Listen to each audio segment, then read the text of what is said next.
Okay, this one's from Giuseppe Fredolossi. Giuseppe? Giuseppe sent me a video, and it was with Boston Lloyd on Dave Palumbo's show. And Boston was looking at recent pictures of your arms. Oh, and yes. Actually, I think I did hear his comment on that. And saying that...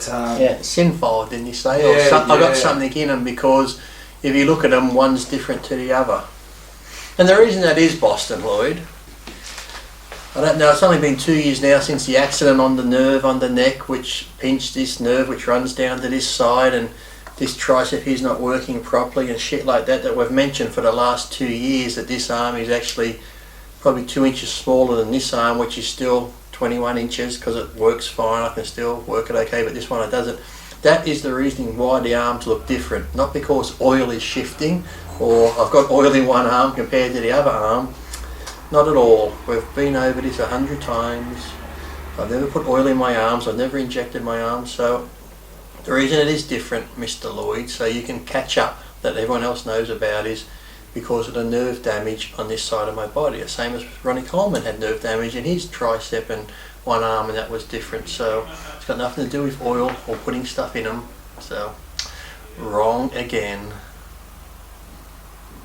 Yeah, well, and you never got a chance to see his... and what's happened? I think is he leaving? Since he's, I don't know, what, he's been, I don't follow him, so the only time I hear about Boston is that, like I said, if someone brings his name up, if he mentions something about me, but he always says that I follow him or whatever, but no, I don't.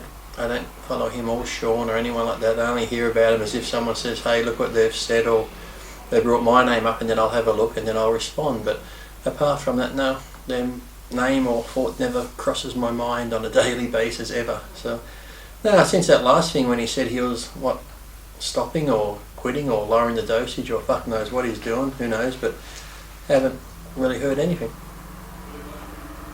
Well, sometimes do things with RX and haven't heard nothing on there too, because sometimes you'd see, you know, Boston's on Dave's RX or something like that, but I think it's been pretty quiet there also. Haven't seen nothing come up on the RX pages, so who knows. Yeah. Oh, look, you know, if he does take it a bit easy now, I think that's a good thing. No, it would be, wouldn't it? After seeing what's happened to two others, you'd have to think to yourself, you know, he's admitted that he's used a lot of stuff over the years, so if anyone should get checked out, I hope he does, because he's still young too, and so who knows? Who knows what he's up to? Well, even though no one believes you, like, I still think it's good that you put the low dosage message out there. And, well, I always have. It's like, that's the thing when I said, when Boston will call me a liar, or people just call me a liar in general, I don't see why anything in this sport that I've spoken about so much in this sport, truthfully, that's got me suspended for life, that's got me fined over $17,000 I've paid in fines and shit like that. So when it comes to taking gear, I'm going to lie about it. It's like, why? I said the most I've ever taken a test was 800. I always stuck around the 200 to 400 with that, with Deca, with Prima. If it was Dynabol tablets and they were fucking 10 milligrams, I'd take 5 a day. If it was an Anaplon 50, I'd take 1 a day. Winstrol, when I first started Winstrol, it was 1 mil every second day, but then I thought, fuck that, hurts too much. I went every 3 days, and then I ended up going every fucking 4 days or so with 1 mil of Winstrol. So it's just, why I would lie and people think I lie is beyond me, because if I took, like I said, 5,000 a week, I'd fucking tell you, I don't give a shit. If I took 20 fucking Dynabol a day, I'd fucking say I take 20 Dynabol a day. I don't give a fucking shit if you know what I'm fucking taking. You know, if I took a cock up the arse, I'd say I take a fucking cock up the arse. I don't fucking give a shit, you know, about my sex life. That's one of our secrets here, mate. I know, so, but you know, if somebody asked me, I'd tell you the truth. I got no fucking secrets, I got nothing to hide.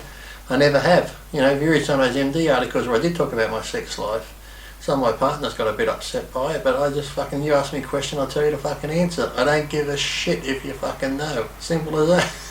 It's like, amazes me. But that's the funny thing, I sit back and think, you know, if I had sat here and lied and said, oh fuck yeah, I take all this, and I people go, oh yeah, that's true, we believe you. It's like, you try and tell people you don't need those amounts to get it through their head that you don't need those amounts. You could train fucking hard, eat food, take a moderate amount, a smaller amount, and still make the same gains. Take the 400, max 500 a test. Don't go over 500 milligrams a test. Don't take fucking 2 grams. You'll get the same gains taking the 500. So I don't fucking know. These people must like wasting money and fucking abusing their body. Fuck me dead. I got no fucking idea of the mentality of some of these idiots.